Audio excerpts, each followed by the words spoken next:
할렐루야. 금요 기도회로 함께 모이게 하신 하나님께 감사를 드립니다. 우리가 기도가 가장 중요합니다. 성도들, 목사는 말씀, 특별히 말씀을 더 잘 준비해야 되고요. 우리 성도들은 기도에 더 전념해야 됩니다. 기도는 내가 힘써야 될, 내가 해야 될 가장 중요한 책임이다. 목사들도 물론 기도해야 되지만 말씀에 있어서는 이 말씀이 사람을 살리고 죽인다 생각해서 말씀을 잘 준비해서 전해야 될 것입니다. 그래서 금요일 날 여러분의 기도를 통하여 후손이 잘 되고 가정이 평강을 누리게 되기를 간절히 바랍니다. 오늘 저녁에는 지난주에 부활절, 지난주부터 부활절에 관한 부활에 관한 말씀을 이렇게 증거하고 있는데요. 부활과 더불어서 부활하는 날이 우주적으로 주님이 재림하시는 날이라면 그때 휴거가 있고 그때 재림이 있고 동시에 다발적으로 일어나는 겁니다.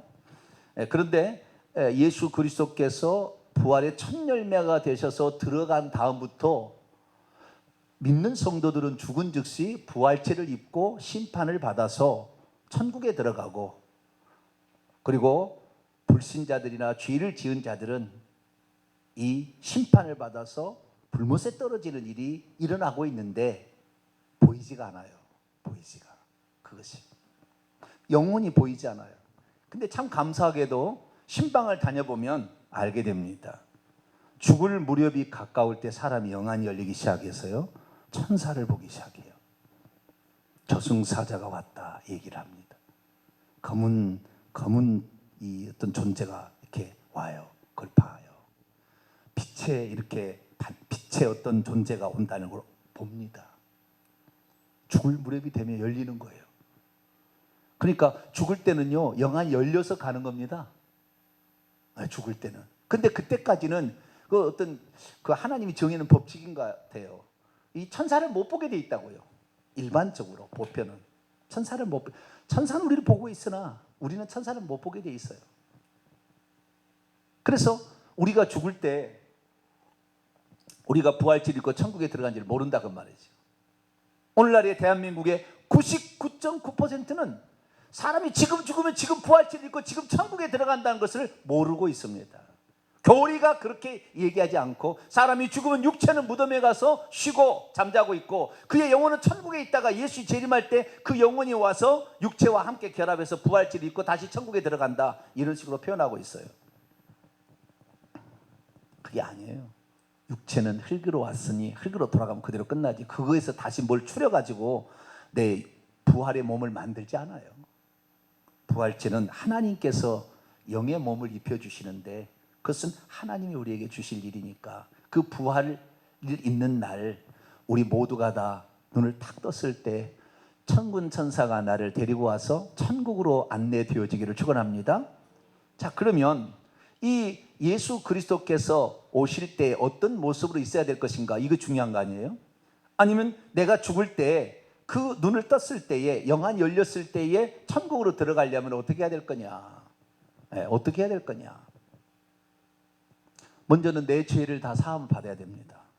그건 예수 그리스도의 십자가의 구속의 은총을 받아야 되는 것인데, 그건 주님께서 이미 완전한 속죄 제사를 드렸기 때문에 요한일서 1장 9절 우리가 우리 죄를 회개하면, 자백하면 그는 미쁘시 오르사 우리 죄를 사하시며 모든 불의에서 우리를 깨끗하게 한다. 그러나 만약 우리가 죄가 없다 하면 하나님을 거짓말하러 만드는 것이니, 우리가 죄인인 것을 시인하고 우리가 회개하게 될 때 예수 그리스도의 피가 우리의 죄를 깨끗이 씻어줄 줄 믿습니다.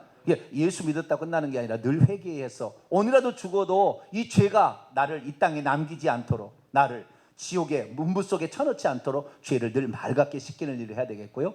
그리고 천국에 들어갔을 때 우리가 상을 받을 수 있도록 준비를 해야 됩니다. 자, 예수 그리스도께서 오시게 될 때는요, 마지막 추수입니다. 지금은 개인 추수예요. 예수의 부활의 첫 열매로서 맨 처음에 추수가 되었고 계속 추수가 되고 있는 거예요. 지금 하나씩 추수가 되고 있어요. 근데 예수님이 재림하실 때는 한꺼번에 다 추수해버립니다. 더 이상 안 가는 거예요. 개인 추수가 없어요. 그걸 우주적인 추수라고 하고 마지막에 한꺼번에 하는 일시적인 추수인데, 이때 예수 그리스도의 재림이 있음과 동시에 휴거도 있고 부활도 있고 다 있는 거예요. 한꺼번에 있는 것입니다.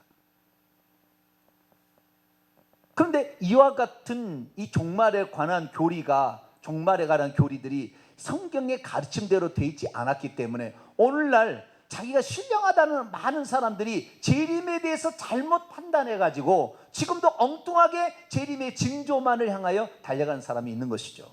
그래서 이 가장 많이 지금 영향을 미치고 있는 환난 전 휴거, 세대주의적 전천년설, 이것이 지금 대한민국에 엄청나게 많이 자기들끼리 퍼지고 있는 거예요. 자기가 믿음이 있다, 자기가 좀 신령하다는 사람 다 그걸 따라가고 있거든요. 그러면 그 사람은 그냥 7년 환난 전에 자기가 올라간다 이렇게 돼 있는데, 만약에 7년 환난 전 휴가가 맞다고 만약에 가정해 보십시다. 그러면 환난을 통과한다고 하는 사람들이 환난 전에 올라가도 아무 문제가 없잖아요. 환난 통과한다고 믿는 사람들은 환난을 대비하고 있어서 그 환난 전에 올라가도 아무 문제 없잖아요. 그런데 환난 전 휴가만 된다고 믿고 있고 환난 통과한다는 걸 모르는 사람들은 환난이 직접 닥쳐버리면은 그 순간에 어떻게 그걸 대항할지를 모르는 거예요. 금방 부인할 거예요. 그 핍박 가운데 주님을. 자기가 신령하다고 얘기하지만 환난을 대비하지 않았거든요. 저는 언제라도 죽을 준비를 하고 있어요. 저는 언제라도 죽을 준비하고 있습니다. 어차피 이제 죽을 날 이제 꺾어졌잖아요. 50대 중반 됐으니까 꺾어졌잖아요. 죽을 날 언제라도 죽을 수 있어요. 언제라도 죽을 준비하고 있습니다. 그래서 우리가 죽는데 그 죽기까지 하나님께서 예수님 말씀하셨잖아요. 참새 2마리가 한 앗사론에 팔리는 것이 아니냐. 그런데 하나님의 허락 없이는 땅에 떨어지지 않는다. 그래서 하나님의 허락 없이는 함부로 마귀가 우리를 건드릴 수 없어요. 그러나 순교자의 숫자가 차야 되기 때문에 어떤 것은 하나님께 허락하는 경우가 있습니다. 근데 많지는 않을 거예요.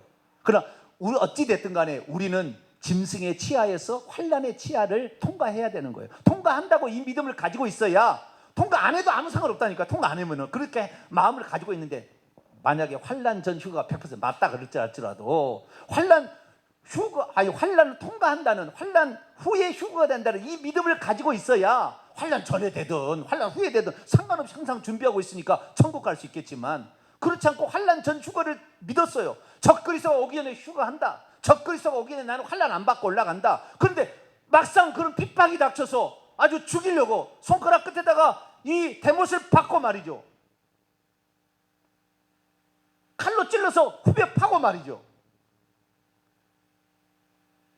전기로 이 지저에서 막 연기가 팍팍 나게 그렇게 막 고통을 주고, 과연 견디겠는가? 에? 과연 견디겠는가? 지금이라도 죽으면 내가 주님을 만난다는 그 믿음을 가지고 있어야, 고기 덩어리 네가 알아서 할 수 있지만 내 영혼을 네가 만질 수는 없다. 내 영혼은 오직 주님의 소유다. 할렐루야. 그 믿음으로 가야 되지 않겠어요? 그러니까 환난 전 휴거를 믿는 사람들은 치명적으로 환난을 닥치게 될 때 부인할 확률이 많아요. 치명적인 약점이에요. 다시 한번 제가 얘기합니다만은, 환난 전에 휴거한다는 직접적인 성경 구절이 단 한 구절도 없어요. 성경에 이 암시하는 것이고, 잘못 해석하는 것이고, 원문대로 번역하지 않아서 나타나는 잘못된 거예요. 천주교가 만드는 엄청난 미혹입니다. 그런데 그것을 믿는다고 해요. 아니, 믿어도 돼요. 나는 그것이 큰 잘못이라고 생각지 않습니다. 환난 전 휴거를 믿는다고 지옥 간다고 보지는 않아요. 그러나 그들이 진짜 환난을 닥쳤을 때 얼마나 견딜 것인가. 성경은 계속해서 환난을 통과하니까 환난을 준비하라 돼 있어요. 성경에 어디가 휴거를 준비하라고 말이 나오냐고요. 단 하나도 그런 게 없어요. 휴거를 준비하라 그런 말이 없어. 휴거는 수동태입니다. 수동태. 하나님께서는 낙화채 가는데 낙화채 가지는 거예요. 하나님에 의해서 되어지는 것이 내가 휴거를 갈망한다고 되는 게 아니라고요. 휴거를 대비하란 말이 없어요. 성경에 단 한 말도. 주님이 오실 때를 준비하라, 깨어있으라, 그런 말 있지, 휴거를 준비하란 말이 없다 그 말. 그런데 왜 휴거에 관심을 갖냐 그 말이에요. 그것은 너무나 연약해서, 빨리 나는 세상 사기도 힘들고 세상 경쟁하기도 힘드니까 빨리 세상 없어졌으면 좋겠는 거예요. 빨리 없어져, 빨리 멸망했으면 좋겠는 거예요. 내가 살아갈 유약해서 너무 살아갈 힘이 없으니까 귀신하고 싸워야 되고 세상을 싸워야 되고 다른 사람들하고도 이렇게 이 경쟁 가운데 이겨야 되는데 힘이 없으니까 아예 빨리 망해버려라, 빨리 그냥 주님이랑 왔으면 좋겠다, 이런 식이다 그 말이에요. 그게 어려워요. 우리는 성경 말씀은, 예수님의 말씀은 환난을 통과해야 된다. 마태복음 24장 29절에 그날 환난 후에 해와 달과 별들이 이상이 있고 인자가 구름을 타고 오는 것을 모든 사람이 보게 될 것이다. 그래서 우리는 환난을 대비해야 될 줄로 믿습니다. 예수님께서 제자들에게 너희들 복음 증거하는데 환난 전 휴거니까 고통받을 때 고통 받지 않고 그냥 휴거 될 거다, 그런 얘기 해주셨습니까? 얼마나 너희들이 가서 핍박을 받자. 마태복음 10장을 볼까요? 우리는 환난을 대비해야 됩니다. 환난을 대비해야 돼요. 언제라도. 그래서 그 환난을 당했을 때 기꺼이 주님을 위해 신앙 고백하고 죽을 그런 준비를 해 나가야 됩니다. 자, 마태복음 10장 32절을 볼까요? 32절부터 33절까지 시작. 누구든지 사람 앞에서 나를 시인하면 나도 하늘에 계신 내 앞에서 그를 시인할 것이요, 누구든지 사람 앞에서 나를 부인하면 나도 하늘에 계신 내 아버지 앞에서 그를 부인하리라. 이 환난에 당해서 어느 날 주님을 시인하면 살고, 죽고 주님을 부인하면 살 수 있는 그런 상황이 올 때, 너희들 복음을 전하러 갈 때 16절, 내가 너희를 보냄이 양을 이리 가운데 보냄과 같다. 편하고 안전한 게 아니라고요. 얼마나 고통을 당할지. 그러나 그 죽어가는 그 순간에 절대 너 믿음을 부인하지 마라. 분명하게 얘기를 하는 거예요. 자, 22절 또 읽어볼까요? 17절부터 읽어봅시다. 마태복음 10장 17절부터 22절까지 시작. 사람들을 삼가라. 그들이 너희를 공회에 넘겨주겠고 그들의 회당에서 채찍질하리라. 또 너희가 나로 말미암아 총독들과 임금들 앞에 끌려가리니 이는 그들과 이방인들에게 증거가 되게 하려 하십니다. 너희를 넘겨줄 때 어떻게 또는 무엇을 말할까 염려하지 말라. 그때 너희에게 할 말을 주시리니 말하는 이는 너희가 아니라 너희 속에 말씀하니 곧 너희 아버지의 성령이시니라. 장차 형제가 형제를, 아버지가 자식을 죽는 데 내주며 자식들이 부모를 대적하여 죽게 하리라. 22절이 중요합니다. 시작. 또 너희가 내 이름으로 말미암아 모든 사람에게 미움을 받을 것이나 끝까지 견디는 자는 구원을 받으리라. 끝까지 그 믿음으로 인내해야 된다. 그러겠지. 훌쩍 너를 보호해서 훌쩍 그냥 데려갈 테니까 걱정하지 마라, 이게 아니라 하잖아요. 지금 너 신하면 너를 죽이고 주님을 부인하면 너가 살린다. 그 순간에 절대 부인하지 마라 얘기하잖아요. 예수님이 제자들에게 환난을 대비해서 항상 얘기하셨어요.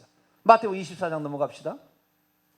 오늘 저녁에는 우리가 환난을 통과한다, 이걸 대비해야 된다. 오늘 주일에 이제 또 이런 설교를 하게 될 텐데요. 서론격으로 지금 말씀하고 있습니다. 마태복음 24장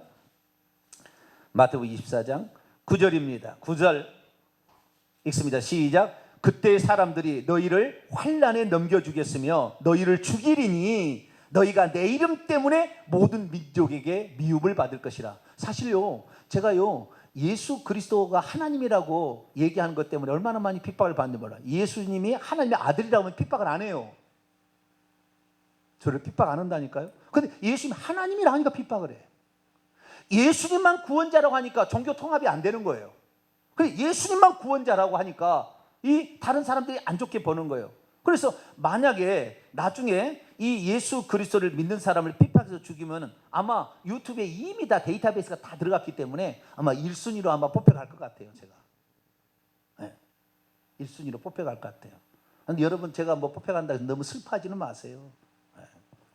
영광스러운 죽음, 얼마나 위대한 죽음, 그게 우리 마음대로 되는 것도 아니에요.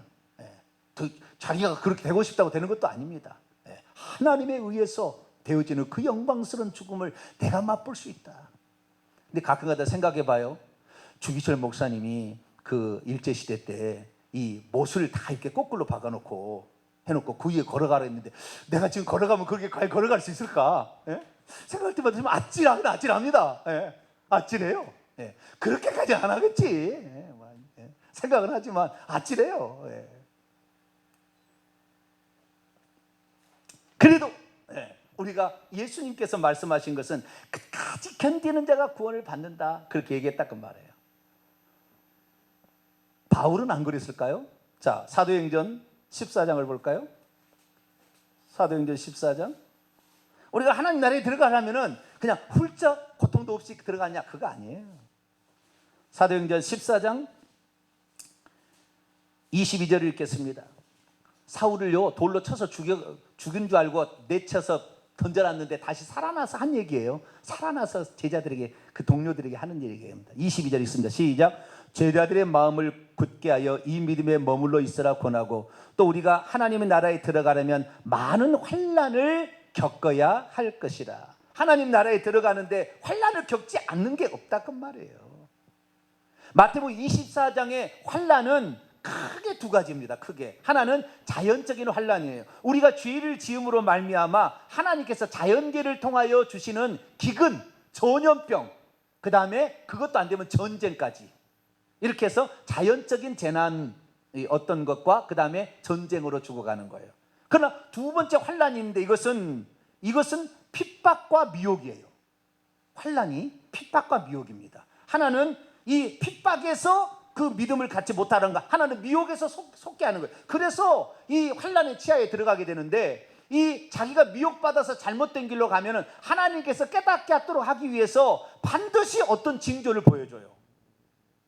반드시 징조를 보여줍니다. 우리에게 미리 가르쳐 줍니다. 그래서 내가 믿고 있는 것이 지금 잘못되었다. 환난전 휴거자들, 이 자들은 반드시 자기들에게 징계가 올 거예요.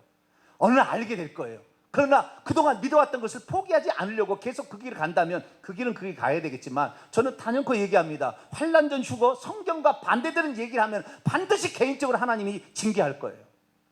알게 될 거예요, 본인이. 돌이키냐 안 돌이키냐는 모르겠습니다만은 반드시 그럴 겁니다. 하나님의 뜻대로 하지 않으면 우리는 핍박받든지 미혹을 받든지 하나님의 징계 가운데 들어가는 거예요. 그래서 환난이 오게 되는 것입니다. 데살로니가 후서 1장, 우리 환난 안 받는 게 아니에요. 계속 그래요. 성경은 그렇게 얘기하고 있습니다. 데살로니가 후서 1장 6절 5절부터 읽습니다. 5절부터 8절까지 읽겠습니다. 데살로니가후서 1장 5절에서 8절 시작. 이는 하나님의 공의로운 심판의 표요 너희로 하여금 하나님 나라에 합당한 자로 여김을 받게 하려니니 그 나라를 위하여 너희가 또한 고난을 받느니라. 너희로 환난을 받게 하는 자들에게는 환난으로 갚으시고 환난을 받는 너희에게는 우리와 함께 안식으로 갚으시는 것이 하나님의 공이시니, 주 예수께서 자기의 능력의 천사들과 함께 하늘로부터 불꽃 가운데 나타나실 때에 하나님을 모르는 자들과 우리 주 예수의 복음을 복종치 않는 자들에게 형벌, 예수님이 오실 때까지 환난을 받고 예수님이 오심과 동시에 안식으로 들어가게 된다. 그때 안식. 저는 그래서 그래요. 이 땅에서 좀 잠도 못 자고 이 땅에서 좀 못 먹을 수도 있고 이 땅에 좀 쉬지도 못할 수도 있고 그렇게 할 수 있으나 쉴 때도 오겠네. 참 안식할 때가 온다. 그때 쉬어야지. 지금 푹 쉬다가 그때 못 쉬게 되면은 불 가운데서 쉬지 못하고 밤낮으로 고통을 받는 이런 상태에 내가 들어갈 쉽지 않아요. 나는 지금 주의를 위해서 한 번이라도 더 기도하고 한 번이라도 더 만나보고 한 번이라도 더 권면하고 한 번이라도 더 말씀을 제대로 찾아서 어찌하든지 이 복음 안에 들어와서 회개하고 천국 갈 수 있도록 그렇게 수고하는 누군가가 있어야 되잖아요. 오늘날에 보면은요, 어떤 일을 하는데 환난전 휴거에들은요 목숨을 걸고 하는 사람도 있어요. 베리칩 하는데 목숨 걸고 하는 사람이 있으나 성경대로 증거하는데 목숨 걸고 하는 사람이 많지 않더라고. 정말 성경대로 하는데 이것이 맞다는데 자기 목숨을 내놓고 그걸 증거하는 그런 사람이 많지 않아요. 있기는 있습니다. 있기는 있어요. 그러나 많지는 않더라고요. 우리가 언제 안식을 얻느냐? 주님이 재림하실 때, 할렐루야, 불꽃 가운데 재림하실 때에 그때 안식으로 갚아주는 거예요. 그러니까 그때까지는 우리는 오늘 달려갈 길을, 나의 달려갈 길을 오늘 딱 달려가야 된다는 거예요. 할렐루야. 자, 오늘 본 말씀으로 넘어갑니다. 요한계시록 12장 넘어봅시다. 환난을 성도들이 다 통과한다는 내용이에요. 요한계시록은 환난을 다 통과한다는 거예요. 환난을. 요한계시록 12장은 1절에 보면은 해로 옷 입은 여자 있어요. 그 발 아래는 달이 있고 그 머리에는 12별의 관을 썼어요. 요셉의 꿈 가운데 나타난 것과 비슷합니다. 다시 말해서 이것은 하나님의 백성들을 가리키는 거예요. 하나님의 백성들의 총체입니다. 모체입니다. 이들이 이 유대인들이고 이스라엘 백성이죠. 구약에는. 그러다가 이들은 나중에 신약의 성도들로 이제 바꿔지는. 그래서 하나님의 백성들의 총체를 일컫는 말인데, 이 여자가 이 여자는요 정결한 여자고요, 음녀가 있어요.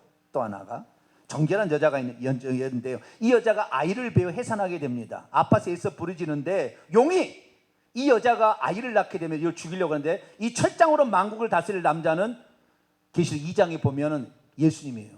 예수님.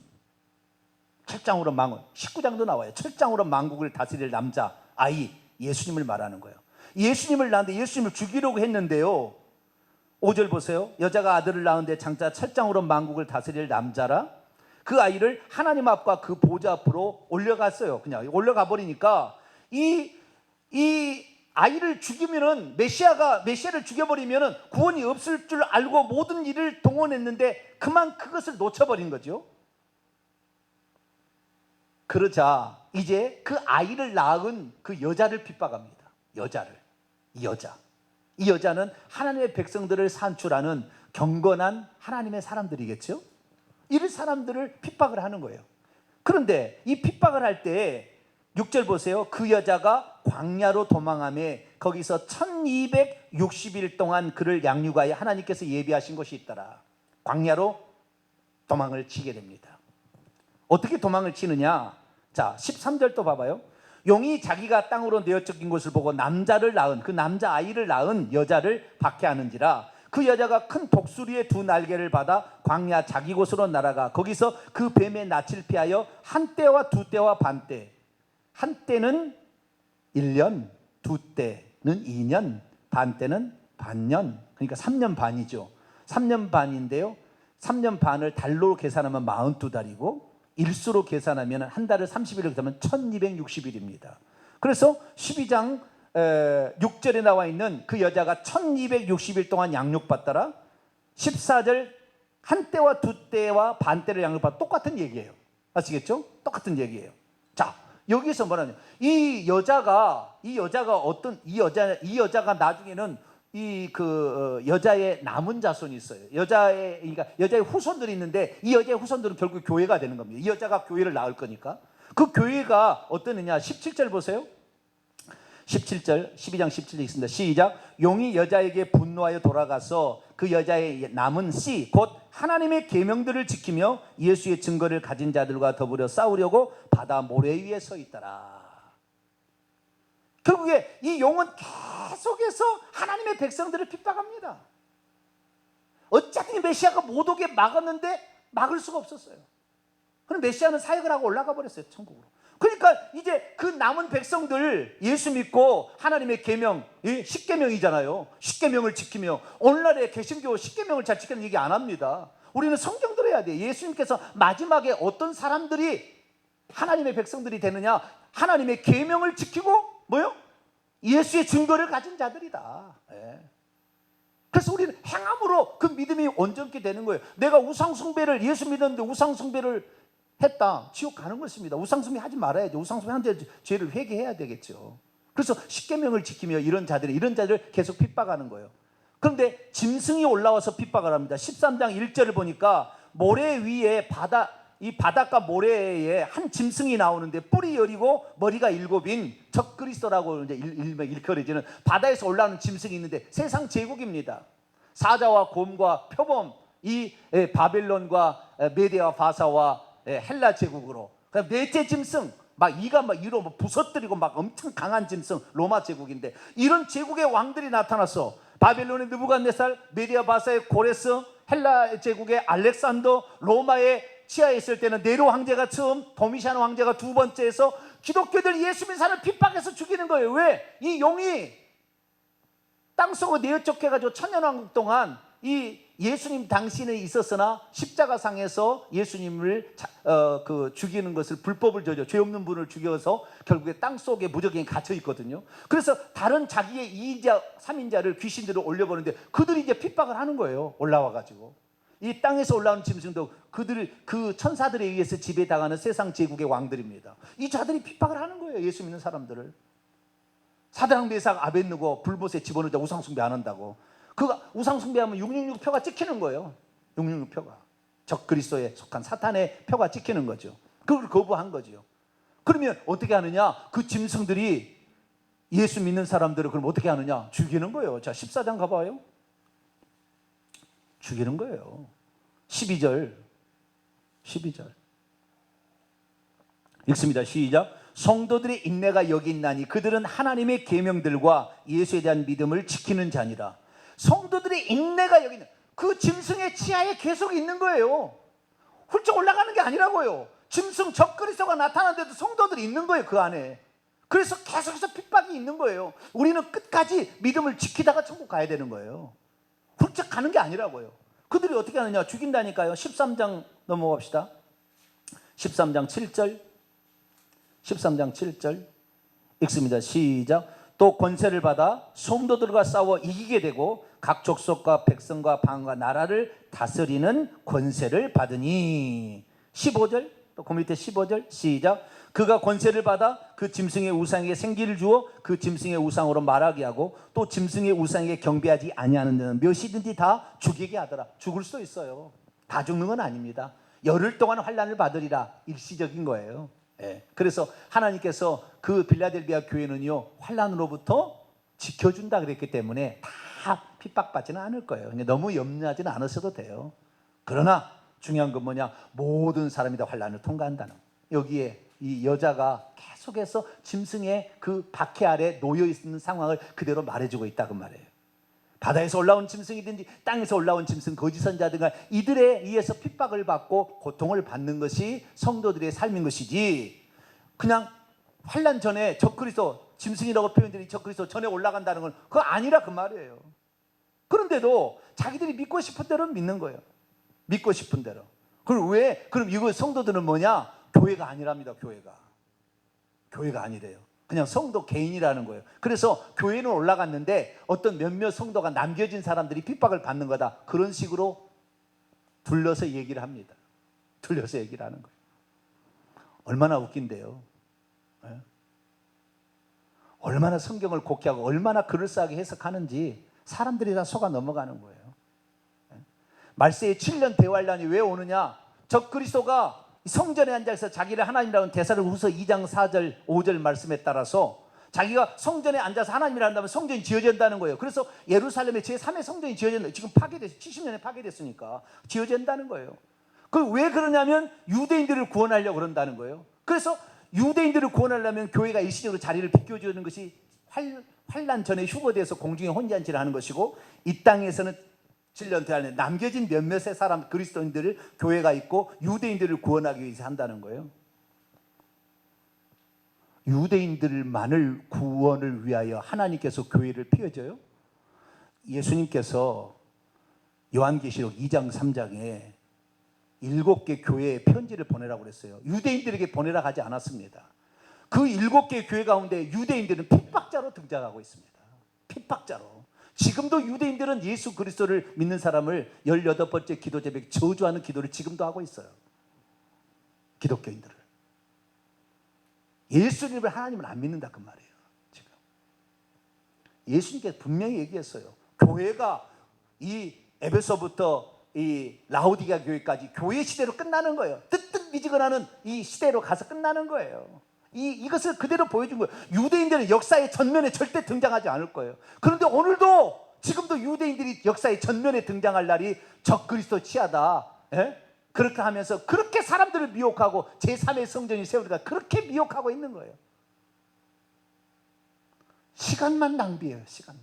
우리는 그럴 시간 없어요. 우리는 그럴 시간 없어요. 회개와 천국 복음을 전파하시고 할렐루야, 은사와 달란트에 따라서 충성해야 되는 거예요. 주님 오실 때까지 계속 핍박이 있는 것입니다. 계속 핍박이 있어요. 그 핍박은 반복적이고 계속적입니다. 그리고 더 심화될 거예요. 그러나 계속적이고 반복적일 거예요. 우리는 이 환난을 면함을 받는다 생각 좀 마셔야 돼요. 우리는 언제라도 핍박을 받는다 생각하시고, 이 핍박을 이겨내기 위해서는 믿음이 필요하구나. 그리고 기도가 필요합니다. 할렐루야. 그래서 오늘도 우리가 이렇게 말씀을 듣는 것이고 또 믿음으로 기도하는 거예요.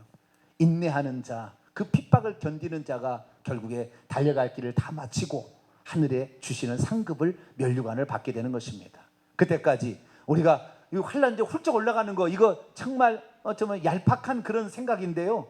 그런 생각이 있다가 만약에 못 올라가면 어떻게 되겠냐 그 말이에요. 많은 사람이 부인할 거예요. 그 사람들 중에 많은 사람들. 지금도 그 날짜를 계산하고 있어. 내년 6월 달에 또 온다 그럴 거예요. 왜? 내년 6월 달에 이 전 세계에 있는 종교 통합 무슨 서명을 한답니다. 그때. 내년 6월 달에. 그러니까 내년 6월 달에 그러면 적그리스도가 드러나게 될 텐데 적그리스도가 나타나기 전에 휴거가 있으니까 내년 6월 달 전에 휴거할 거라고 틀림없이 내년 보세요. 난리 법석 뜰 겁니다. 지금. 또 그거 지나가면 또 다른 뭘 또 만들어가서 또 난리 법석을 또 뜰 거예요. 일생을 그렇게 사람을 호리는 겁니다. 우리는 언제라도요. 언제라도. 항상 준비하고 있어라. 항상 깨어 기도하고 있어라. 이 신랑이 언제 올지 알지 못하지 않느냐. 기름등불 준비하고 언제라도 준비하고 있어라. 에? 그리고 너에게 준 은사와 달란트 그거 충성된 착하고 충성된 종으로 살고 있어라. 주님이 그렇게 권면하는데도 날짜만 요수고 그때까지는 시간이 있다고 생각하고 있다. 그때 바짝 긴장해서 뭐 회개해서 천국 갈 얄팍하게 그런 사람 하나님 데려가지 않아요. 항상 오늘이라도 언제라도 그 순간이 될 줄 알고 기도하면서 인내하면서 충성하는 자를 하나님이 기억한 줄 알고 그런 사람이 되시기를 간절히 바랍니다. 거룩하신 하나님 감사합니다. 예수님도 환난을 통과한다고 말했고 바울도 환난을 통과